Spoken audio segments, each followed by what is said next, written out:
Aí, pessoal, estamos aqui para mais um Talk First. Talk First agora também com o nosso podcast. Então, agora somos áudio e vídeo, ou só áudio, ou só vídeo, ou vídeo e áudio, e assim vamos. Hoje, um baita parceiro da First Aid Medical Band, tá aí, César Matos, nosso saxofonista tenor, e por sinal tu é tenor também na voz, né, César? Não, eu sou baixo, cara, meu registro. Então tu tinha que tocar sax baixo, né? É muito pesado, cara. É muito pesado para segurar aquilo lá, né, cara? Aqueles barítonos lá são violentos, né, cara? É muito pesado, cara. Nossa senhora. Mas, cara, sinceramente, eu acho que o timbre do tenor, ele combina bem com a minha voz, cara. Né? Por isso que eu te perguntei, cara. Tu parece um sax tenor, né? Meu registro é bem grave, meu registro é de baixo. Olha a voz do César. Para acompanhar o nosso Talk First, vocês podem acessar o nosso site, ir para as nossas redes sociais, Instagram, Facebook, pode ir direto no YouTube, e agora, podcast, a gente pode... Tem lá o endereço na bio do Instagram, tá lá, mas acessando o Spotify, por exemplo, né, que é uma rede bem conhecida ali, uma plataforma conhecida para podcast, é só colocar lá First Aid Medical Band ou Talk First e vai ter acesso. Nós já tivemos o Talk First da banda, nós já tivemos com o Fernando Coste, nosso trompetista caxiense, o único que é estrangeiro, né, que mora na Serra. Os outros são todos porto-alegrenses. Tivemos com o nosso guitarman, nosso maestrito lá, nosso cara mais premiado da banda ali, que é o Daniel Rosa, e agora estamos aqui com o nosso sax tenor da banda, o grande César, um baita parceiro. Ele é anestesiologista de profissão, já foi... Dá para dizer que foi músico de profissão, né? Tu teve uma carreira profissional, sem dúvida, que tu vai falar um pouquinho para nós. E agora está na First Aid, nessa família de 10 componentes e agregados. E é isso. Eu vou pedir para te apresentar um pouquinho, César, falando primeiro da medicina, cara. Da medicina, assim, ó... o ano que tu te formou, o local de formatura e o que te motivou a ser médico, velho? Olha, eu me formei em 1979 na URGS e, na verdade, a minha história musical, ela é entranhada com a minha história na medicina, cara, era tudo meio junto, né? Mas eu terminei a faculdade e entrei na residência de anestesia.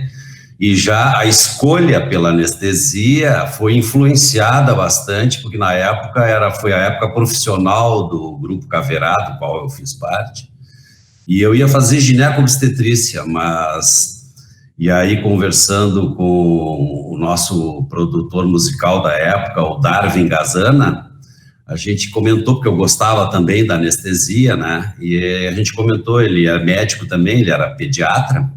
Ele disse, olha, para ti vai ser mais difícil ter duas carreiras, uma musical e uma médica, numa especialidade tão pessoal assim, né, de atender pessoalmente os pacientes, como a gineco. Na anestesia, tu fica um pouco mais escondido e é mais fácil de adaptar uma atividade musical, né? E como eu gostava das duas, isso pesou na opção. Impressionante, mas desde o início, impressionante como a música sempre teve entranhada. Entrelaçada, né? Em todos os meus eventos, cara. Tá. E me diga uma coisa, a tua carreira médica foi sempre aqui em Porto Alegre. Tu é de Porto Alegre, César? Não, eu nasci em Rio Grande. Tá. Eu nasci em Rio Grande e o meu pai, na época, tinha sido afastado do exército, tinha dado baixa lá no Exército. Sim. E foi convidado para... Ele era muito... Eu estava enfronhado na religião batista, ele era batista, minha mãe que levou ele para a religião batista, e ele foi convidado para ser gerente da Livraria Batista, aqui em Porto Alegre, que era a livraria que publicava toda a literatura da Igreja Batista e também apoiava ali o Colégio Batista, a livraria ali na Cristóvão Colombo, do lado do Colégio Batista, de meia quadra do colégio. E perto da Igreja Batista da Floresta, que é onde eu me criei dentro da Igreja Batista da Floresta, ali na Rua Hoffman. Então nós íamos, eu vim com 3 anos para Porto Alegre. Nossa, bem jovem. Com 4 eu já estava cantando lá na igreja, velho. A Igreja Batista tem essa característica, que é uma igreja muito musical, né? Então, os cultos são todos cantados, tem mais cantoria do que pregação ou orações e toda, a gente canta bastante. E na época, o meu pai queria muito que a gente estudasse música, todos os filhos ele queria que estudasse música. Ele estudava música, ele sabia música? Não, ele cantava na igreja, mas ele não tocava nenhum instrumento, mas a minha mãe tinha tocado violino, até casar ela tocou violino, e quando casou ela largou o violino, eu nunca vi ela tocando violino, mas ela tinha bastante musicalidade, tanto que depois meu pai virou pastor, e ela ajudava ele com um teclado, assim, na igreja, quando não tinha ninguém para tocar, ela ia lá e dava uma arranhada. Que legal. Mas ele queria que os filhos estudassem, então a minha irmã estudou piano, e eu com 8 anos eu entrei no Instituto Musical Floresta, ali na frente da Brahma, ali na Cristóvão Colombo. Sim. Com a professora Benícia Barreto Moura, era a minha professora. O que tu estudava com ela? Eu estudei teoria e solfejo e acordeon. Acordeon. Eu me formei eu comecei com 8 até os 12, com 12 anos... Não, com 14 anos, até os 14 anos eu estudei acordeon. E tu toca hoje acordeon? Quando terminou o curso, eu botei o acordeon na caixa e nunca mais abri, cara. Eu tinha raiva, porque na verdade eu queria aprender teclado. Mas como a minha irmã já estava estudando teclado, meu pai, não. Então, ele queria formar uma banda, provavelmente. Mas... Aí ele, não, piano já tem, então tu vai para o acordeon se tu quer teclado. E daí eu estudava as minhas lições do acordeon, eu estudava no piano lá, porque a livraria, que a gente morava na livraria. E tinha instrumentos musicais também lá. Então tinha violão, tinha órgão, tinha piano, tinha tudo, vendia instrumentos também. Então a gente conseguia mexer nos instrumentos e nos livros, isso aí foi legal também na minha infância. E... paralelo a isso, na igreja eu cantava num coral. Eu cantava num coral jovem da igreja, que eram 12 pessoas, mais ou menos 12 ou 14 pessoas, que eu era bem pequenininho, eu tinha 7, 8 anos, eu cantava soprano. Eu tinha uma vergonha danada, mas o maestro... Cantava fininho. Bem fininho, não tinha vontade de voz ainda. E tinha um pastor americano que veio, um missionário americano, o Gene Wilson, que é pai do meu amigo Magrão, que tu conhecesse. Sim, o pai dele. Isso, irmão do Greg Wilson, do Blues Etílicos. Sim, por isso. Ele chegou nessa época lá para ensinar música. E ele veio com uma formação já dos Estados Unidos, formado em música e tal, e aprendi técnica vocal com ele. Já estudava solfejo e teoria, então isso facilitou muito. Então eu cantava com os maiores, eu era menorzinho lá, a gente cantava com uns um pouquinho maiores, os jovens maiores. Sim. E eu cantava soprano, cara. E ele me ensinou muita técnica vocal, aprendi muita harmonia ali com aqueles corais, até que em 1970, meu pai resolveu ser pastor, e daí se mudou para o Rio de Janeiro, levou toda a família para o Rio de Janeiro. Tu foi para o Rio, cara? Morei no Rio dos 14 aos 17, cara, enquanto ele fazia o seminário. E nessa época, até por sugestão do Gene Wilson, meu professor de canto, eu parei de cantar, porque eu estava mudando daí de voz. Bem na época. Eu não cantasse. Aí no Rio, no Rio também, Rio de Janeiro, aquela loucurada, cheguei lá com 14 anos, eu só queria praia, Maracanã, e futebol, e aquelas coisas, né? Mas eu cheguei a começar um curso de regência coral e arranjo vocal lá no seminário mesmo, onde meu pai estudava. Eu comecei o curso, mas não terminei, cara, não. Não deu. Eu enchi o saco e tal. E aí, com 17 anos, eu vim para Porto Alegre para fazer o vestibular, passei na URGS. Eles vieram também, não? Eles ficaram lá. Eles ficaram mais um ano lá, eu vim sozinho. Ah, tá. Aí eu já cheguei aqui, já fui convidado para cantar num coral, o Cocajó, Coral de Câmara Jovem, que o maestro era o Cláudio Gutmann. Era um coral jovem também, a maioria era da igreja, eram pessoas que faziam parte lá da Igreja Batista. Era um coral, mas o repertório era música renascentista, música barroca, e eu participei de um festival de coros com este coral. Mas eu estava entrando na medicina, né? Eu vim um pouquinho antes do vestibular, fiz um super intensivão do Mauá ali e passei. Daí entrei na medicina e não sei, alguma coisa que aconteceu que eu saí do coral esse. E aí a gente estava um dia estudando lá, não sei se tu conheceu a anatomia lá da URGS, aquele Sim, sim.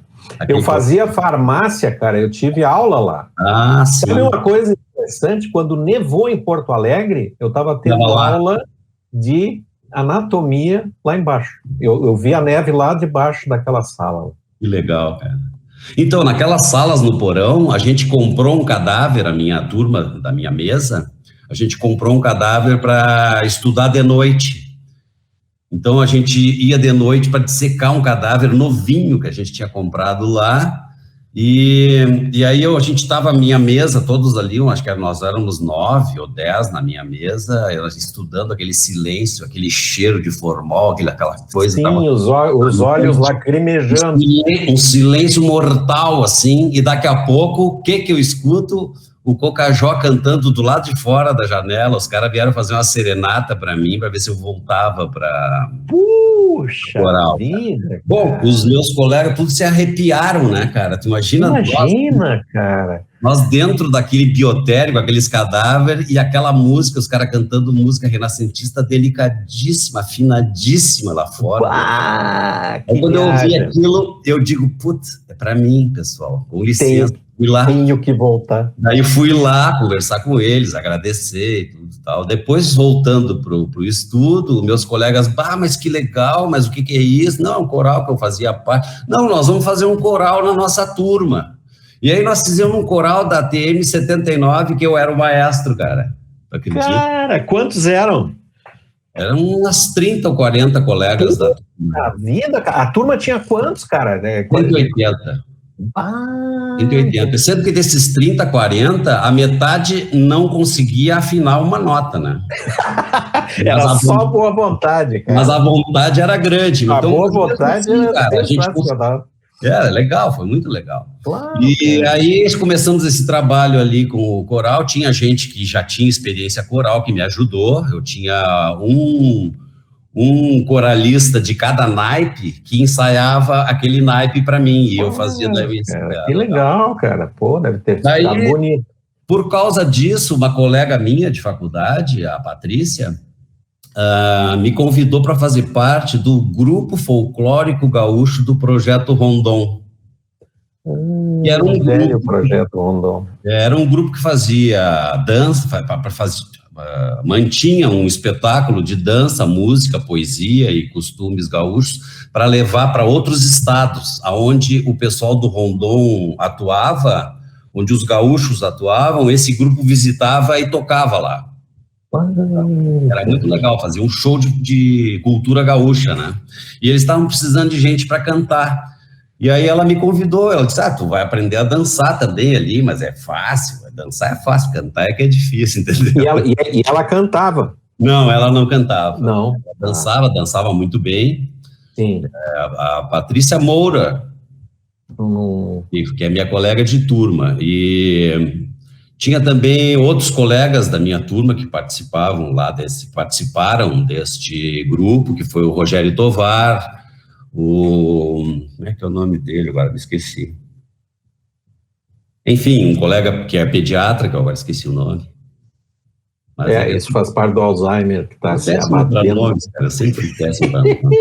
A Ana Toledo também, enfim, era um grupo legal todo, mas que aí daqui a pouco eu comecei a ensaiar nesse grupo, ele viajava nas férias, porque era todo mundo da universidade, né, era tudo estudante. Sim. A gente viajava nas férias e tal, mas ensaiava o ano todo.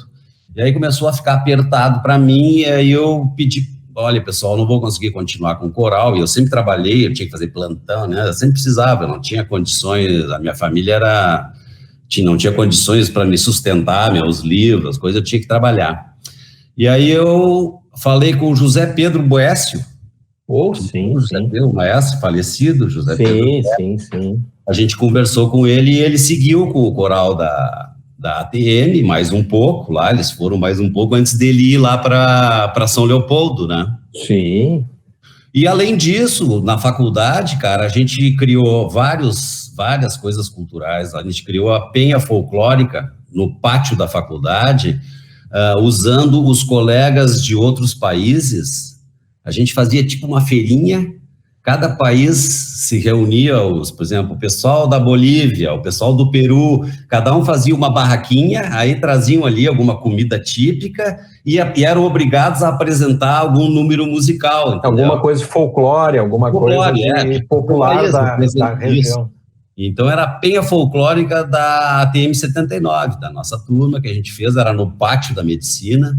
Inclusive, numa dessas penhas, o coral apresentou uma cantata que era proibida no Brasil, na época que a gente estava na ditadura. Sim, no meio da ditadura. Aí tinha a tal da Santa Maria de Iquique, que era uma cantata sobre um massacre que os militares fizeram os trabalhadores de uma salina em Santa Maria de Iquique, no Chile. E vocês, no meio da universidade... produziu aqui, entendeu? Ixi, que era segredo, cara, era segredo, não podia falar para ninguém. Aí a gente apresentou nessa penha folclórica, apresentação única, e claro que na saída veio um cara e me disse, vocês vão apresentar isso aqui lá na PUC, na Famecos, e no dia tal, claro, pode marcar que nós vamos, claro que nós não aparecemos, né? Imagina o que ia dar, né? Era proibido, não podia, assim, mas coisas interessantes, né, que aconteceram naquela época. Teve também, do grupo do Rondon, chegou em 77, depois de eu viajar 2 anos com eles, em 77 o governo militar nomeou um capitão como diretor-geral do grupo do Rondon. E o colega Cláudio Schmidt, que foi quem criou o grupo folclórico no Rondon, na época que ele era tipo diretor lá, sim, ele pediu demissão. Quando entrou, botaram o capitão esse de comandante e tal, ele pediu para se desligar e nós, em consideração a ele, nos desligamos. E aí que aconteceu a formação que dentro daquele grupo do Rondon tinha o Alex, o Rolf, eu, o Ruben e o Mauro, que já fazíamos a parte musical e vocal do grupo, resolvemos continuar independentes. E aí que surgiu o Grande Caverá, cara. Que ano era isso? Foi nessa data em que houve esse desligamento, né, do Rondon, que nós resolvemos daí seguir independentes, né? Que ano era isso? 77. 77. O movimento tradicionalista estava engatinhando, era muito assim. Tinha já festivais de música? Sim, a Califórnia já tinha começado há alguns anos, e aí o nosso grande objetivo inicial era fazer uma música e participar da Califórnia, né? Tipo First Aid participando do Mississippi. Quem sabe, hein? Blues Festival, né? Acho que tá nos planos, né? É a nossa Califórnia, né? É isso aí. Cara, foi muito legal. A gente participou de vários festivais ali e nós nunca ganhamos nenhum. Nós ganhamos um festival, que foi a Vindima da Canção em Flores da Cunha. Nós ganhamos 2 prêmios, a melhor música e o melhor vocal, se não me engano. Acho que sim, nós participamos com 2 músicas. Pai Antônio, que é sobre o colonizador italiano lá da Serra, e também com uma música sobre uma lenda, que é Boitatá. Uma música... Tem as músicas as músicas do Caverá, eu sei que a gente consegue ver até por causa do show e tal, tem no YouTube, mas tem no Spotify, né? Os discos do Caverá. O Alex conseguiu editar ou registrar algumas no Spotify porque estão gravadas com com toda a papelada e direitos e coisa, tudo... Sim, na época ficou tudo muito atrelado às gravadoras, né, também. Sim, as gravadoras mandavam, né? O primeiro disco do Caverati, a gente fez mais ou menos 300 e poucas horas de estúdio, tu acredita? Meu Deus! E entregamos tudo de mão, entregamos de bandeja para a gravadora depois. Nós mesmos pagamos as horas de estúdio, e quando estava mais ou menos pronta a master, a gente entregou para a gravadora, se não me engano, Copacabana ou Keitel, uma coisa assim. E como foi lançado pela Copacabana, e depois a Keitel assumiu aqui a distribuição, que na época era uma distribuidora que tinha aqui no Rio Grande do Sul. Sendo que o segundo disco nosso foi o primeiro disco do selo RBS. A RBS, na época, abriu o olho, que estava legal ter um selo, e eles abriram o olho e resolveram fazer um selo de música daqui, né? Aproveitar os talentos daqui, não só tradicionalistas, como tinha muitos músicos de pop, enfim, de música urbana. Tá? Mas o primeiro disco do selo RBS foi o nosso Caverá. Tu vê, cara. O LP se chama Parceria. Fez história.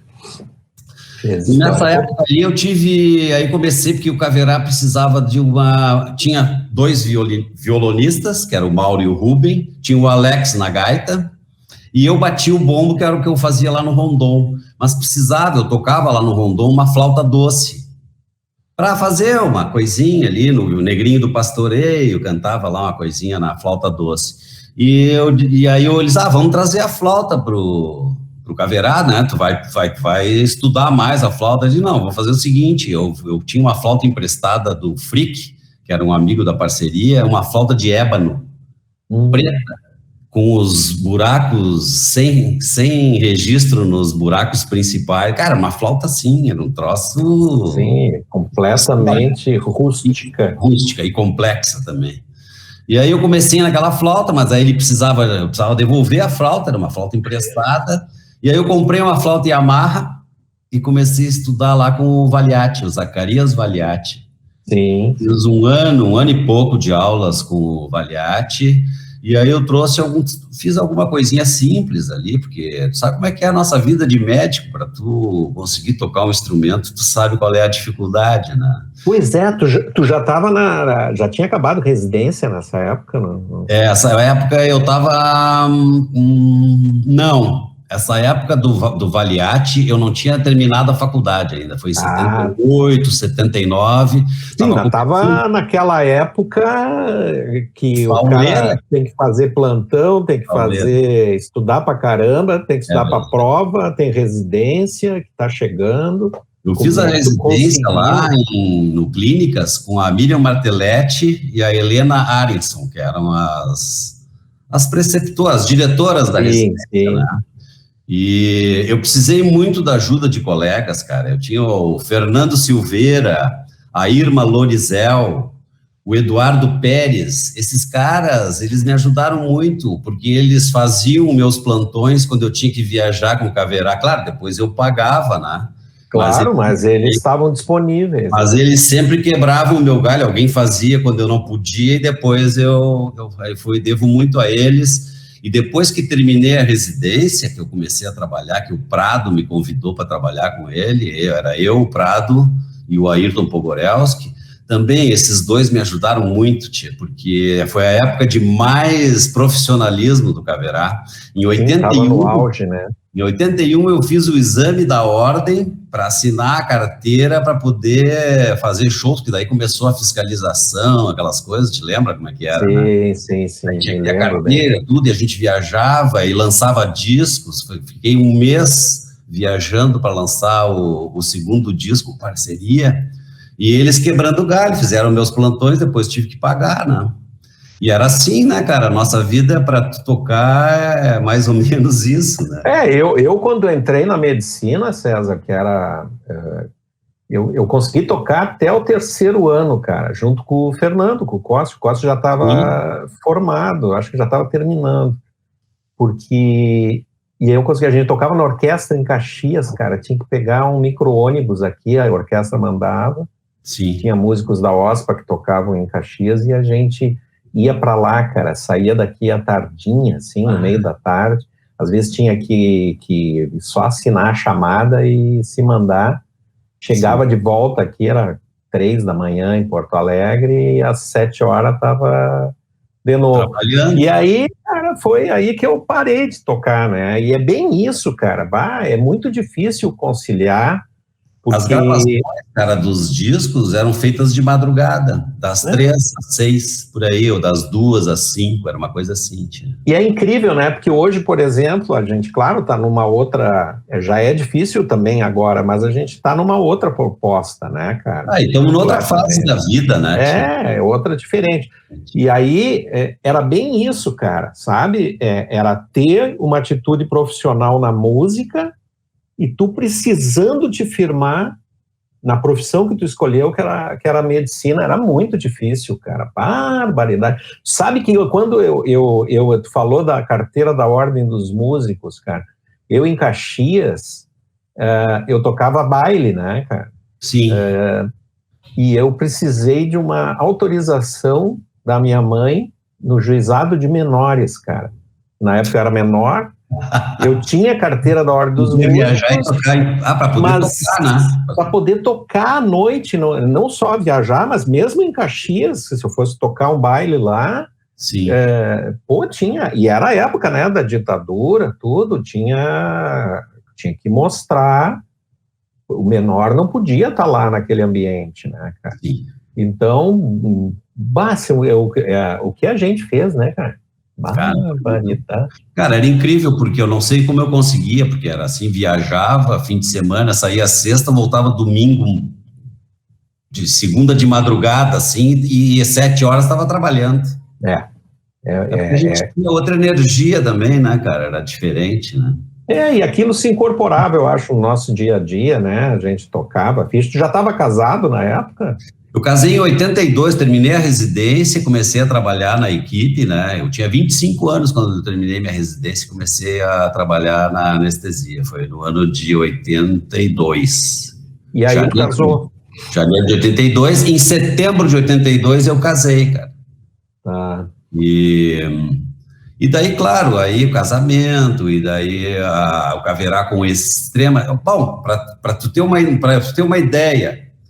O meu casamento, a minha lua de mel ia ser ali para a neve ali da Argentina, ali, como é que é? Bariloche.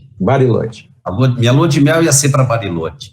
Mas daí apareceu uma gravação no programa do... Como é que é o nome? Do Renato Teixeira. Apareceu uma gravação para o Caverá, no programa do Renato Teixeira, bem na época da minha lua de mel. Tu acredita que eu mudei minha lua de mel para o Rio de Janeiro? E foi a lua de mel e vamos para o programa do Renato Teixeira. A coitadinha da Circe teve que aguentar essa, cara. Mas tudo pela arte, velho. Mas, cara, aí entra um parênteses importante. Devo muito, muito a ela mesmo, porque ela sempre incentivou a minha música, ela sempre deu força, ela ajudou muito no Caverá. Vários shows ela ajudou, ajudava a indumentária, que a gente não dava muita bola para isso, ela ajudava para fazer um look um pouquinho melhor e tal. E nos últimos anos, agora nessas últimas apresentações, ela produziu os shows do Caverá, então ela sempre me deu muita força. Inclusive, trocamos a lua de mel para participar do programa, que, quando chegou o dia, não saiu. Ai, cara, mas isso é... Vai ver se alguém aguenta isso. Meu Deus, cara, que mulher, hein, cara? Que mulher, cara, parabéns. Mas foi legal, nossa lua de mel, a gente foi em Paraty, a gente pegou um carro e fez a costa do Rio de Janeiro. Foi muito legal também. Bom, cara. melhor. Saíram do frio para ir para o calor, tá tudo certo. que estão ali felizes da vida, com os filhos, tá tudo cara, tranquilo. nessa época ali, depois, já com uns 2, 3 anos de casado, 4, já por 85, 86, numa Califórnia, eu com aquela trabalheira com a flauta, né, e daí parei de ter aula com o Valiati, aquela correria, corre. Eu tô lá na Califórnia e encontro uma guriazinha da escola da OSPA, flautista, que estava lá, acho que tocando com Barbará, se não me engano, era com Barbará que ela estava tocando. E aí estava conversando com ela ali e tal, no backstage ali, e a gente comentando, a flauta é uma trabalheira, né, para tu manter, tu para uma semana de tocar, tua embocadura se vai, tu tem que começar do zero. Tu para uma semana e retrocede 3 meses, né? E ela disse, por isso que eu tô trocando pro sax, porque o sax não tem esse problema. Eu fiquei com aquilo...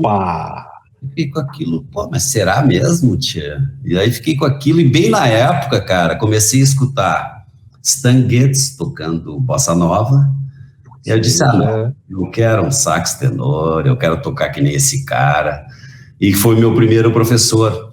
Eu fui em 91, eu fui para Cleveland, fui passar um mês lá em Cleveland acompanhando o serviço de anestesia vascular lá de Cleveland. Vascular, grande. E aproveitei para ver várias coisas, que eu tinha muita ortopedia, vi ortopedia também, vi oftalmo, vi pediatria e tal. Fiquei um mês lá acompanhando o serviço. E a minha filha tinha 2 anos, Amanda. E quando terminou o mês, eu resolvi dar uma passadinha em Nova York. Eu estava sozinho, elas estavam aqui em Porto Alegre, eu sozinho, fui lá para aquela rua das lojas de instrumento. Aquilo é uma perdição, cara. Cheguei lá, entrei lá no setor de sopro, digo, cara, eu quero olhar um saxofone tenor. Cara, o atendente era um cara de 2 metros, certo? Um afrodescendente de 2 metros, daqueles que tem o blues e o jazz no sangue. Nasceu na música. Ele pegou um sax tenor ali, botou a boquilha e destruiu, cara. E tu? Eu me arrependi. Tu nunca tinha tocado. Nunca tinha encostado num sax. E eu fui cara, eu vou pela tua indicação. E ele me apresentou aquele sax, me deu o preço e não podia, era fora do meu orçamento. Daí eu disse, cara, isso é lindo tudo, mas eu preciso de um que fique assim até $1.000, $1.200, no máximo $1.500, né? Aí ele, cara, tenho aqui $1.250, e pegou o meu, que é um sax mais antigo. É um sax mais antigo, mas ele está em perfeitas condições, ele está ótimo, e para tu aprender é perfeito, acho que tu vai gostar, tal. Daí ele pegou e destruiu de novo, né, cara? Eu digo, é esse. E comprei. Cara, fala agora aí, porque eu sei. Fala o ano de aniversário desse sax. Quando tu entra tem um site da Con, é um sax feito pela Con Elkhart. Tu entra no site da Con e o sax tem um númerozinho gravado nele ali. E aí tu olha por aquele número, aí tu vai ter todos os... Eles têm o registro de todos os sax. Sim. Aí eu fui olhar o meu, fabricado em 1939. Meu Deus! Quando eu comprei ele tinha 52 anos. E o cara, quando me vendeu, ele abriu um livro e ali ele disse, ele foi fabricado em 1939 e ele foi para a França. Ele ficou não sei quantos anos na França e voltou para cá, para Nova York. E ele está aqui na loja desde fazia acho que uns 4 anos que ele estava ali me esperando, cara. Meu Deus. Tu tá com ele aí pertinho? Tá aqui. Tá, mostra ali, porque esse vô... Aqui, esse não é um idoso frágil, cara. Aqui tem o númerozinho dele ali, ó. Aí. Perfeito. Esse númerozinho aí, tu entra no site da Con Elkhart e tá lá. Fabricado em 1939. Hoje esse ano ele faz 82 anos. Já vacinou? Mas ele tá assim graças ao Stone, né? Sim. Já vacinou ele? Ainda não. Tem que vacinar, cara. Tem que vacinar, pelo amor de Deus. Eu já tô vacinado, né? Esse é o nosso velhinho, cara. Puxa vida, 52 anos, cara. Imagina a história, cara. A gente fica imaginando, acho que já imaginou várias vezes, né? Quem é que tocou com ele, aonde ele tocou, né, cara? Vontade de saber, né? Sabe, João, que os músicos de jazz e de sopro, eles dizem que esses instrumentos têm alma.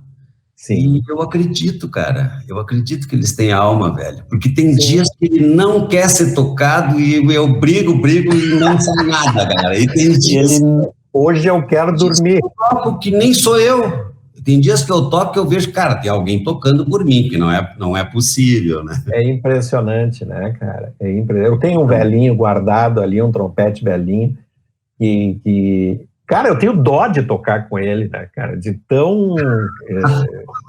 eu fico imaginando ele nos bares de jazz, aquele pessoal destruindo ele, eu digo, agora vou eu tocar, ele vai ficar muito sentido, né? Sim, claro. Mas é isso aí. Então, João, daí, João, nessa época mais ou menos aí, o Caverá deu uma baixada, começou a ficar tão enlouquecido, e show, e grave, isso, aquilo, e não tinha mais condições. E aí vieram meus filhos, a minha filha nasceu e tal, e aí a gente parou. E lá por 2000, deixa eu olhar aqui para não mentir, 2001, o Caverá se reuniu de novo. Na época o Mauro estava fazendo um trabalho paralelo e a gente se reuniu daí sem o Mauro. No lugar do Mauro eu convidei um amigo meu de infância, o Emílio Keidan. O Emílio era dos corais lá de infância, cantava comigo e tal, e foi sempre meu amigo. Ele era advogado do Banrisul, agora aposentado. Ele foi presidente da Fundação Banrisul, vários mandatos. Um cara sensacional, afinadíssimo, tenor. E a gente fez um trabalho de 2001 a 2005, um trabalho autoral. Todo ele só com a capela. Cara, tinha coisas bem bonitas ali, fizemos músicas muito bonitas. Foi ali Gravou? Hã? Gravaram? Pois é, então, a gente ensaiou vários anos, e daí quando a gente começou a querer se ensaiar para cantar, se apresentar e gravar, aconteceu uma coisa estranha, porque a gente não estava ensaiando as músicas antigas do grupo, mas para se apresentar publicamente, não podia ser só aquele trabalho novo, tinha que puxar as músicas antigas.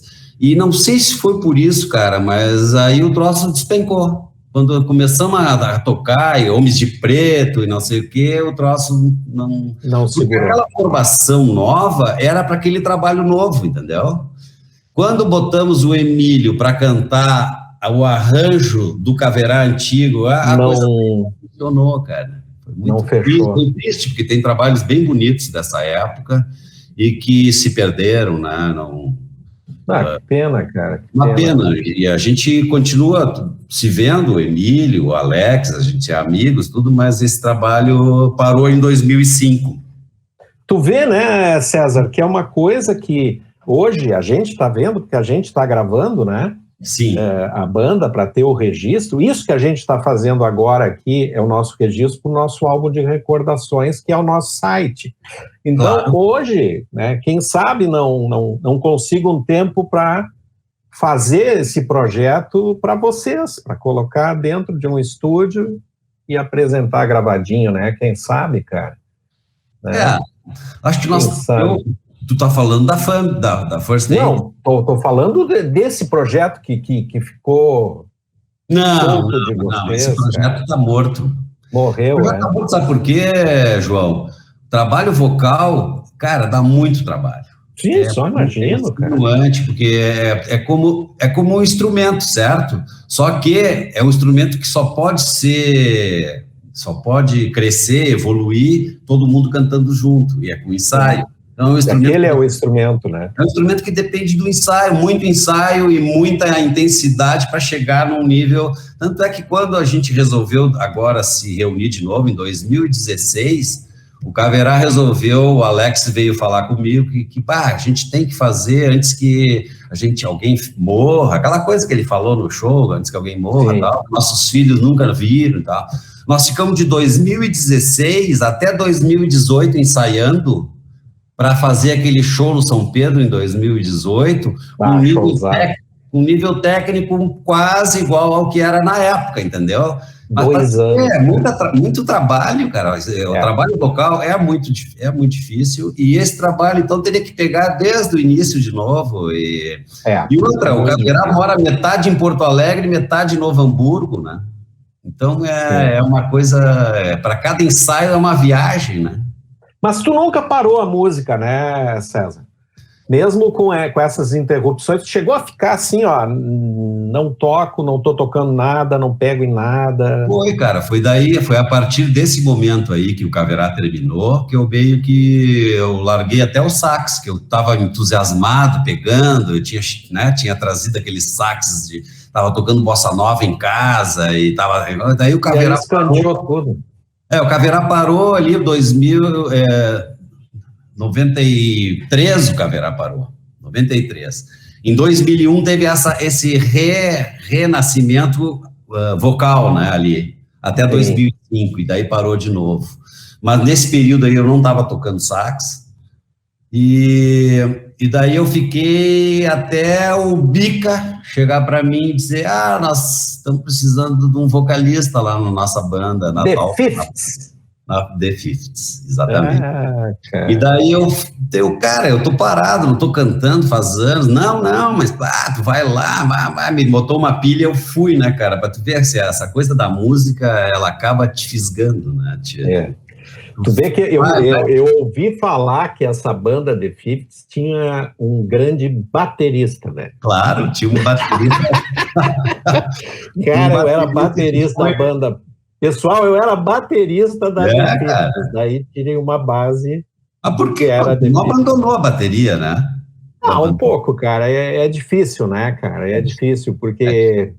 eu entrei numa... dois, né? E eu entrei numa é aquela velha história, cara. Quando eu saí da bateria aí para o Marcelo entrar na banda, né, para a gente juntar aquela galera, se lembra que eu disse, vou fazer percussão, né, um backing vocal, e eu vou pegar um trompetinho para fazer umas coisas aí, né? Tu não estava ainda na banda, era eu e o André. Sim. E o André Meregali fazia teclado, fazia outras coisas, e a gente disse, a gente vai fazer umas frases. Cara, e aquilo é o tal do te fisgar, né, cara? Aí tu vai indo e tu vai tomando corpo e tu vai crescendo dentro daquilo que, quando vê, tu tá todo envolvido, né? Exatamente. Todo envolvido, tocando arranjo, estudando e não sei o quê. Eu digo, bom, graças a Deus, porque eu retomei uma coisa que eu sempre quis retomar, e é aquela velha história da flauta, né?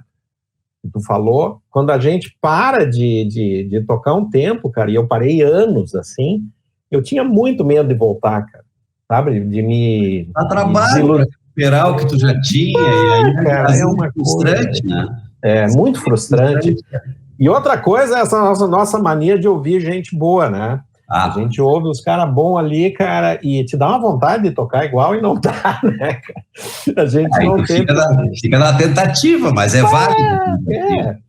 Não, isso é bacana, né? Me diz uma coisa, meu velho, que o papo tá bom, mas nós vamos indo para os finalmente aqui, né? E na First Aid, velho, depois que tu retomou na The Fifths, eu me lembro disso, e aí... Coincidiu com essa última reunião do Caverá. A gente estava ensaiando em 2016, eu acho que a The Fifths foi em 2016, eu acho, foi por ali. Sim, eu acho que sim. 16. E eu fui para cantar, cara, na The Fifths. E daí o Daniel, que eu já conhecia o Daniel há muimuitos anos lá, para mim era uma honra estar tocando na mesma banda do Daniel, né, tia? E contigo também, que tu é um músico já tarimbado.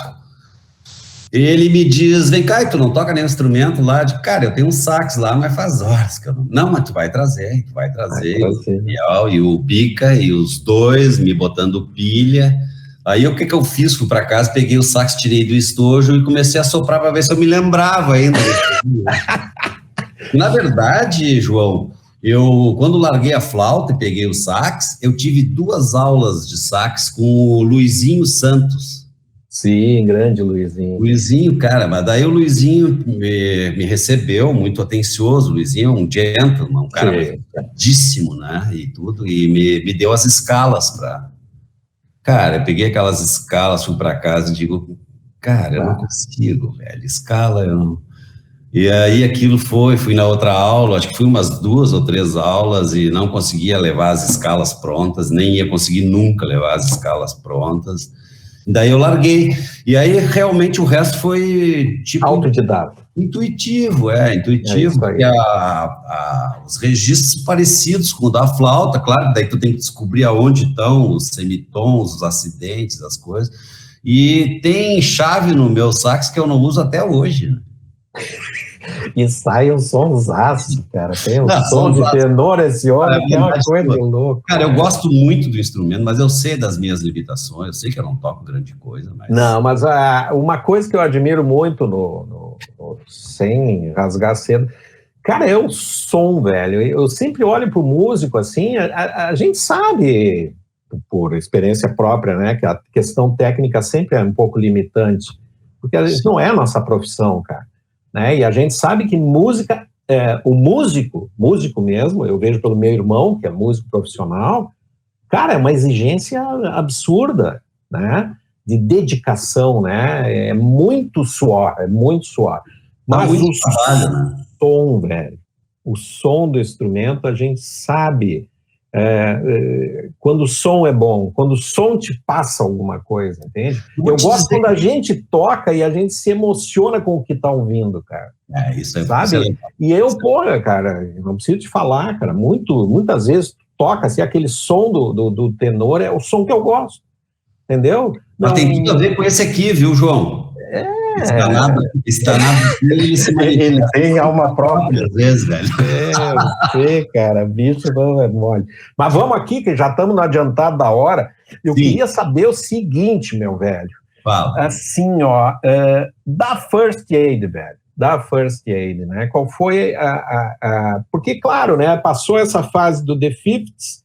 O The Fifths foi ali, eu me lembro que eu tinha uma banda paralela chamada Breaking Band, né? Sim. Lembra dela? Lembro. Que eu tocava bateria, não trompete também. E boa banda, muito boa. E aí eu fui para... nós terminamos a Breaking Band e houve a oportunidade de se montar uma banda médica. Sempre foi um sonho meu, assim, ter uma bandaça médica. E aí eu pensei, inclusive, no nome ali, que foi First Aid Medical Band, eu acho que é a única medical band que tem na face da Terra.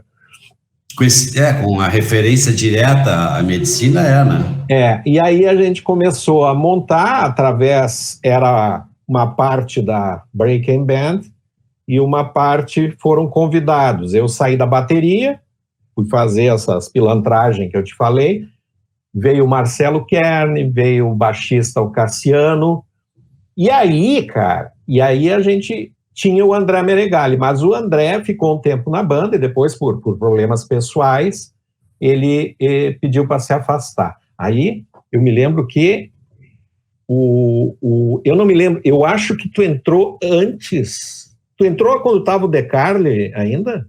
Não, ele saiu, Ele saiu, por isso que eu me confundo, que ele saiu muito perto do André. Os dois Quando eu entrei, nenhum dos dois mais tocava. Aliás, eles fizeram participações em shows Isso, depois, mas assim, para acalmar, para fazer aquela integração, né? Então tu entrou depois do Dani, né? Não cheguei a ensaiar nenhuma vez com eles. Tu entrou depois do Daniel. Sim, aí, o Daniel entrou 1 mês ou 2 antes de mim. Me lembro que quando o Daniel entrou, a gente porque já estava para sair o André saiu, a gente deu uma insistida para ele ficar, não dava, eu digo, aí eu não me lembro nem se fui eu ou foi o Dani que te procuramos ali para, vamos entrar lá, vamos tocar. E aí, eu acho que fechou de vez, né, cara, porque, o entrosamento... Para mim foi uma delícia, vou te dizer que um convite, eu fiquei muito feliz, cara.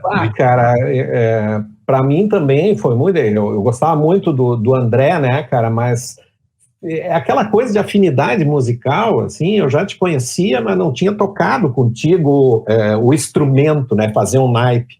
Sim. E depois nós tivemos aquela felicidade em cima de uma tragédia, né, que se abateu sobre o Nando, né, mas foi uma oportunidade de trazer ele para a banda, trazer ele para ele ter um pouco de alegria no meio de uma tragédia pessoal que aconteceu com ele, e aí fechou de vez, né, cara? Arredondou o nosso naipe, né? Cara, é uma coisa... como a gente se dá bem, né, cara? Como a gente gosta de tocar, e esse ano agora, de 2020, o ano passado, foi terrível, né, cara? Porque claro, a gente tem outras coisas que a gente faz como hobby, né? E é importante, principalmente no médico, e os colegas médicos que estão nos ouvindo sabem disso, e os que não têm hobby, pelo amor de Deus, procurem um, né? Coisas fora da medicina, mas a música, cara, é um troço... É uma coisa indescritível, né, cara? E a gente são 10 pessoas que com todas as brincadeiras, às vezes, né, sempre tem, é que nem casado, sempre dá as brigas, né?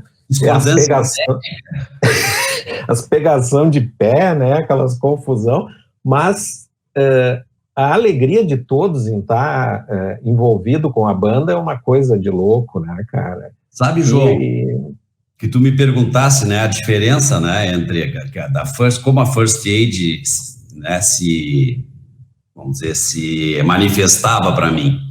A grande diferença entre o Caverá e a First Aid, porque, na verdade, quando me convidaram, eu estava ensaiando a pleno lá no Caverá para fazer o show do São Pedro. Nós ficamos dois anos ensaiando aquele show. E o compromisso do Caverá com o ensaio, que tinha que ser 2 vezes por semana, senão o vocal não amadurece, não adianta, e tem que se esforçar e perde fim de semana, e a família é prejudicada, a família fica... e toda essa coisa. E quando eu entrei na First Aid, era assim, essa aqui é a música, traz pronta no ensaio. Mas para mim virou o céu, cara.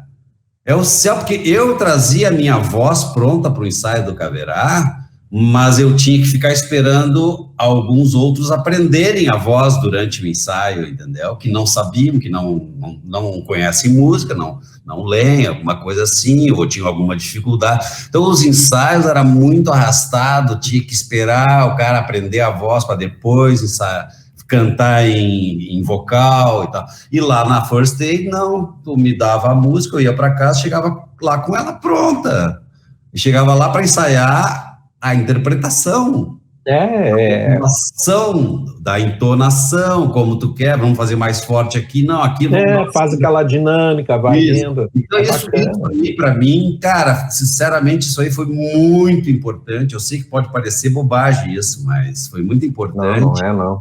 E eu sei, assim, por exemplo, nós vamos no ensaio que não vai ir um, não vai ir o outro, mas o ensaio é gostoso igual, porque tá todo mundo sabendo o que tem que fazer, todo mundo sabe o que tem que tocar, é muito legal isso, e fora o ambiente de camaradagem, de parceria, de coleguismo, são pessoas extremamente generosas, são pessoas extremamente carinhosas, e o respeito, a admiração uns pelos outros, e todas as brincadeiras também, a pegação, é muito legal, é um ambiente altamente saudável, cara. E os dois objetivos, né, que a gente cumpre, eu acho, de alguma forma, bem isso, que é a beneficência, né, cara, que é poder entregar um pouco. Esse é outro capítulo da First Aid. Nossa, isso é uma coisa que a gente mexe em ajudar os outros, né, tia? Cara, isso aí fazendo uma coisa que a gente adora fazer. E só te traz de volta, né, cara? A alegria daqueles shows beneficentes, de ver os nossos amigos se divertindo, né, muito cara? Legal, cara? A gente não precisa ser a melhor nem a maior banda do mundo, né, cara? Mas nós estamos fazendo de coração. Sabe que eu tive um professor, agora eu e o Nando, nós fizemos um curso de improvisação com um trompetista, nós te falamos, um trompetista brasileiro de Portugal, que é uma sumidade, né, no trompete, que é o Gileno Santana, e ele nos falou, assim, né, cara, da inveja dele pelo amadorismo, cara, sabe? Dessa coisa raizona, assim, da gente fazer sem aquele compromisso, né? Sem aquela coisa de carregar a profissão nas costas. Talvez na medicina a gente pudesse, às vezes, se sentir assim, né?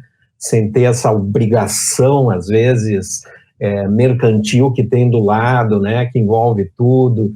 Então, eu acho que isso é muito importante. E eu queria agora a gente vai ter que dar uma encerrada, senão o povo vai nos correr aqui do corpo. Estão enchendo o saco. Puta, eles vão dizer, não aguento mais ouvir esses caras, né? Me diz uma coisa, cara, o que tu tem ouvido ultimamente? Cara, eu tenho escutado, assim, muito a escola do Jean Chamorro. Eu fiquei apaixonado. Cara, é incrível, né, cara? Aquelas meninas tocando, aquelas crianças tocando, big bands, cara, tocando numa afinação incrível, cara, porque essa coisa do instrumento de sopro, ela depende muito do ouvido, né, cara? O instrumento de sopro, se tu não tem ouvido, tu não afina, não adianta, né? Não adianta. E aquela banda, cara, aquelas crianças tocando afinadinho, aquela guria cantando, a Andréa Mottes, a Magali Datsira, a Rita Paz. Cara, se abriu um universo para mim ali, escutando a escola do Jean Chamorro. Aquela big band, cara, é uma coisa incrível, cara, incrível. Sabe que no nosso site, lá onde é que tem a nossa playlist, eu coloquei lá, pedi para o Marcelo colocar a Summertime, eu coloquei a versão deles cantando. Ela cantando. Ela da Tsira que canta. Cara, é uma coisa emocionante, né, cara? Arrepiar, é emocionante. Eu tenho escutado também o Pedro Coste, muito bom, cara. O Yu, tenho escutado ele tem mandado as coisas aos poucos, a gente vai recebendo. Da mesma forma, tenho escutado o Lubac. Conhece? Lubac? Não. É uma banda madrilenha, é uma banda de Madrid, uma banda de jazz, de rock contemporânea, na qual toca o Marquinhos Wilson, que é filho do meu compadre, do meu amigo Magrão. Kenneth Wilson. Ela é instrumental só ou tem vocal? Não, é uma banda vocal instrumental. Vale a pena dar uma olhada. É Lubac, L-U-B-A-C-K. Tá. E é um trabalho muito legal. Eu te recomendo o Black Cat, que é uma das últimas que eles gravaram. O Marquinhos é guitarrista da banda e toca muito, cara. Toca muita guitarra. Vale muito a pena. Tenho escutado o Daniel, o nosso band leader, né? O Daniel, nosso maestro. Tô louco que sai esse disco. Novo trabalho, né? Vai ser muito bonito. E gosto de escutar. E por influência do Daniel, tenho escutado também o Scott Henderson. Muito bom, cara. Que eu não conhecia, cara. Ele também me apresentou e eu fiquei embasbacado. Aquele disco Tore Down House, maravilhoso, tem blues ali, chocantes, né? Sim. O Gene Ammons, John Scofield, e para mim, assim, se eu for resumir alguém que toca, que eu admiro como tenor, Gary Mulligan, que é o meu ídolo. Que é o meu ídolo do sax tenor, é o Gary Mulligan, que eu sempre escuto, daí eu volto sempre a escutar. Eu tô numa fase completamente Dexter Gordon, cara. Eu tenho uma coisa... Dexter Gordon. Cara, eu tenho uma coisa com aquele cara lá, o som... Eu ouço ele improvisando, ou mesmo quando ele está fazendo uma balada antiga, cara, sabe? Sim. A métrica que ele usa, eu fico louco com aquilo, cara. Sabe? Os caras têm uma maneira um sotaque, uma maneira de falar com o instrumento que me deixa bem doido. A emissão, né, cara, e o ritmo desses caras é invejável, né, cara? A gente fica... ritmo é o fica babando, né, cara? É verdade. O gingado que eles têm, aquele troço que tá no sangue, né?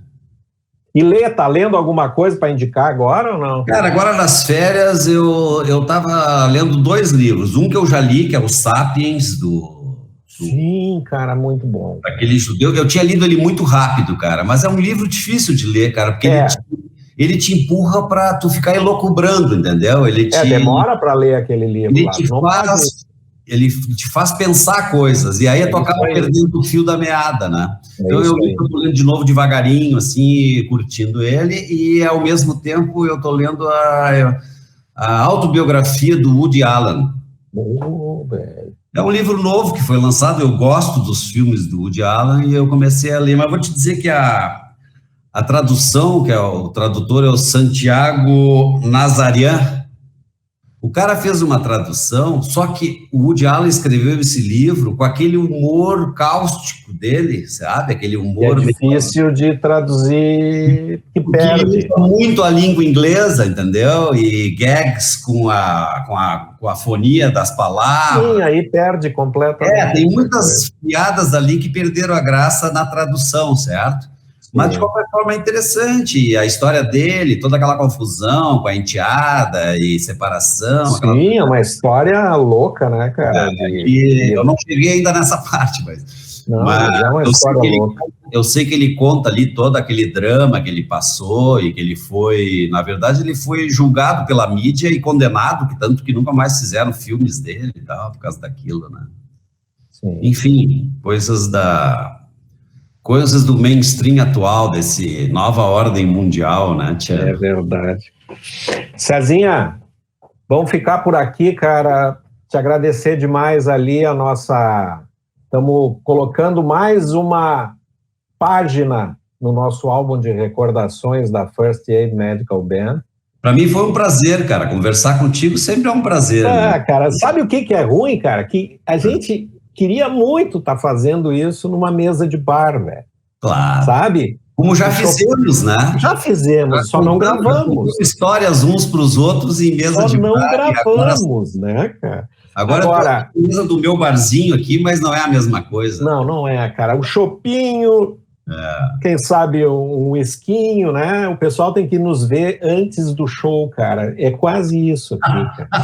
É quase isso. Com uma grande pitada, né, de humor. São grandes celebrações, eu diria. São, cara. Nós fazemos grandes celebrações, nós não fazemos shows, nós fazemos grandes celebrações entre nós e as pessoas que estão sendo abraçadas pela causa, entendeu? É muito bacana, e eles cara. participam também de coração, né, cara? Isso é muito legal, cara. Muito.